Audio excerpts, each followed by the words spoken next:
എന്ത് പ്രശ്നം? Ranjith sir principal സാറിനെ തല്ലണ ഞാൻ കണ്ടു. പിന്നെ എടാ രഞ്ജിത്ത് സാറല്ല ഷാജി സാർ. എടാ അല്ലടാ രഞ്ജിത്ത് സാറാടാ. പുള്ളിക്ക് എന്താ കൂടോത്രം വശമുണ്ട് കേട്ടാ. കൂടോത്രോ? രഞ്ജിത്ത് സാറ് എങ്ങനെയോ ഷാജി സാറിന്റെ ബോഡി കൺട്രോൾ ചെയ്തു. ഞാൻ കണ്ടത് കണ്ട് ഓജാവോടോ മറ്റേ ചുമ്മാഞ്ചി എന്തോ സാധനം വെച്ച് പുള്ളി ബോഡി കൺട്രോൾ ചെയ്ത് ഞാൻ എൻ്റെ കണ്ണുകൊണ്ട് കണ്ടു. ഈ ചിപ്പിന്റെ കൺട്രോൾ വേറൊരാളുടെ കയ്യിലാണെങ്കിൽ അയാൾക്ക് ഇയാളുടെ ബോഡി പാർട്സിനെ കൺട്രോൾ ചെയ്യാനുള്ള കഴിവ് വരില്ലേ? No sir, no, not possible. ചെയ്യാൻ പറ്റില്ല.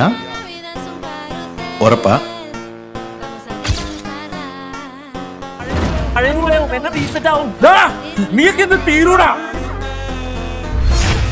ജിതിൻ ഷാജി സാറിന്റെ ബോഡിയില്, ഷാജി സാറ് രഞ്ജിത്ത് സാറിന്റെ ബോഡിയില്. അപ്പൊ രഞ്ജിത്ത് സാറ്